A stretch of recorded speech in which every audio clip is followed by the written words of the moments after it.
father died last year, and of course I started playing deaf disco again, and the agony all just started up all over.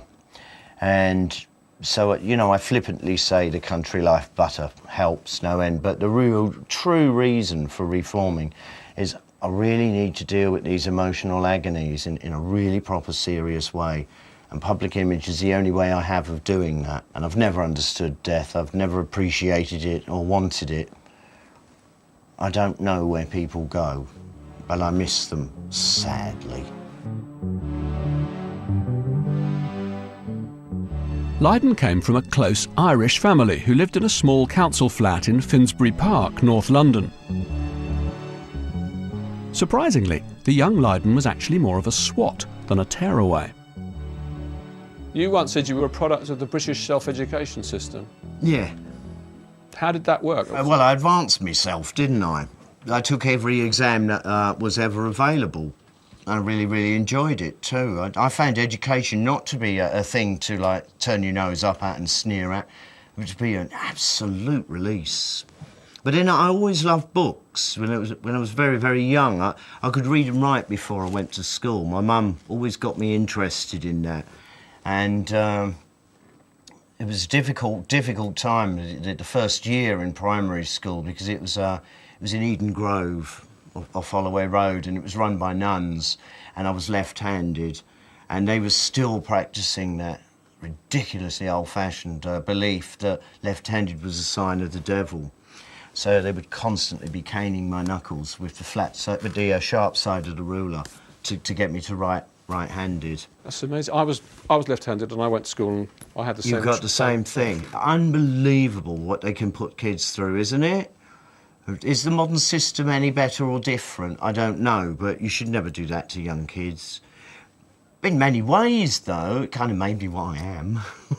In the same... Yeah, no, it's my approach to life is to make the best of what it is, and don't be wallowing in, oh, woe is me. And then meningitis came along, and that weren't no great fun, because that put me in a coma.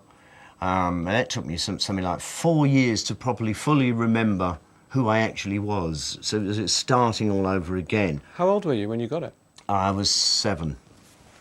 And not until really 10, 11 did I find out really, you know, what I was missing. God, it hurts, because you know you're missing something. What did you lost? Your memory? Yeah. So you don't really know they're your parents. You know that they're told you they are.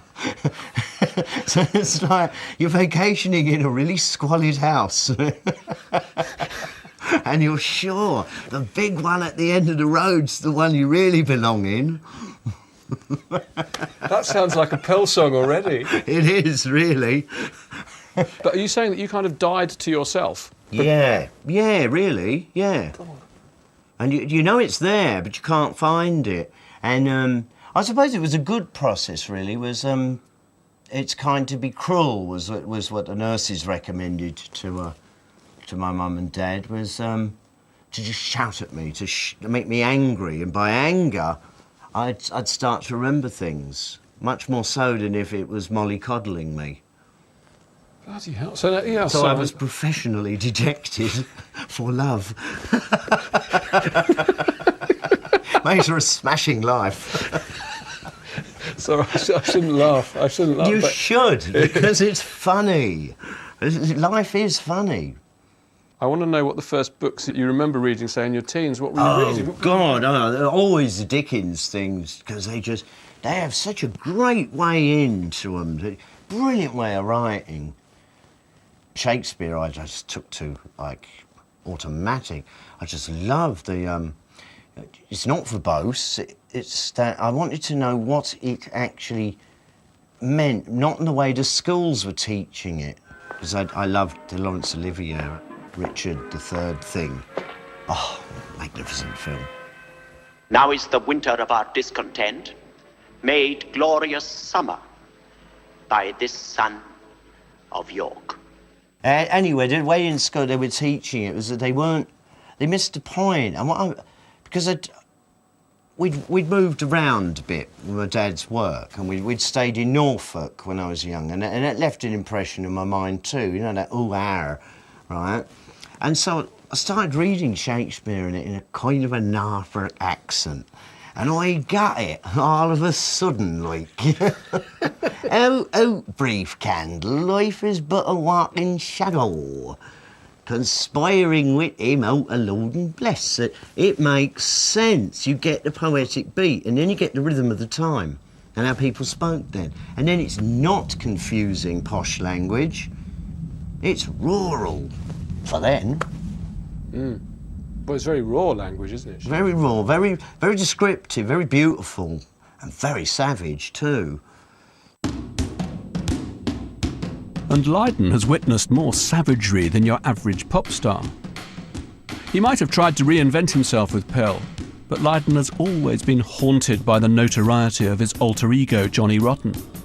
In 1980, he even spent a few nights in jail after a fracas in an Irish pub. Well, you could call it jail. I call it vacationing in Mountjoy in Dublin. That was only a miss, that one.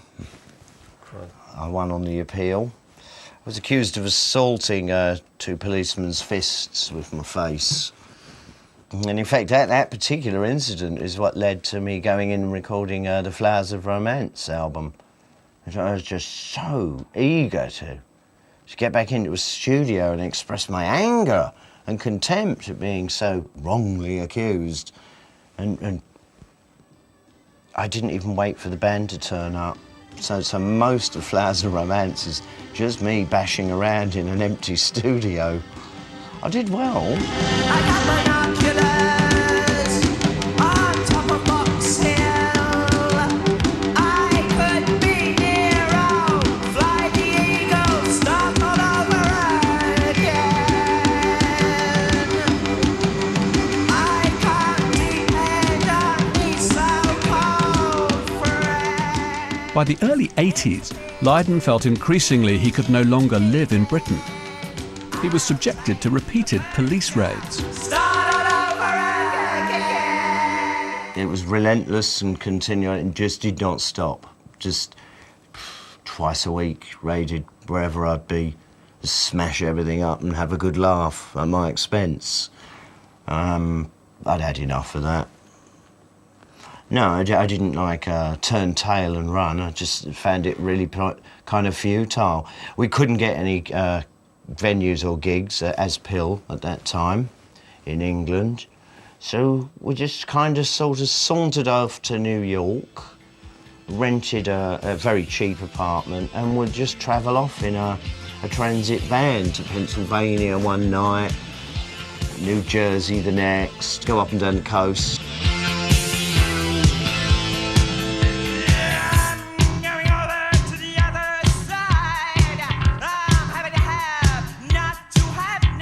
Lydon's lived in the US for the last 25 years, and the move pushed public image away from the avant-garde towards a more pop-friendly sound.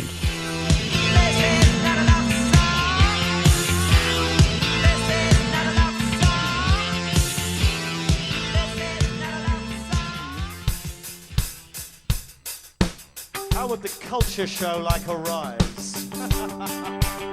Pill even had a major hit with Rise in 1986.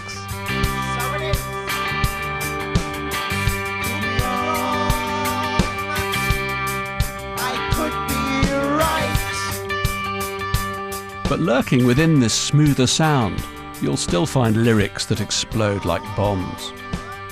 In the song Rise, there's a line in that called Anger is an Energy. Yep, it is.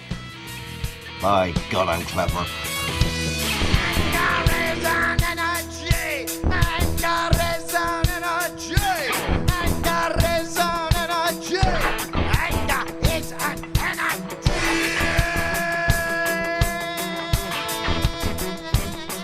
Is that a credo? I mean, that seems to me... Yes, if anything, it's in opposition to violence, which I don't ever think solves anything, ultimately. This is why, like, Gandhi has always impressed me with that idea of passive resistance.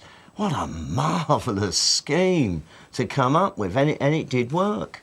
It worked. In the Sex Pistol days, you were associated with violence, or people thought perhaps that you were violent, but as far as I understand... Women, the objects of derision.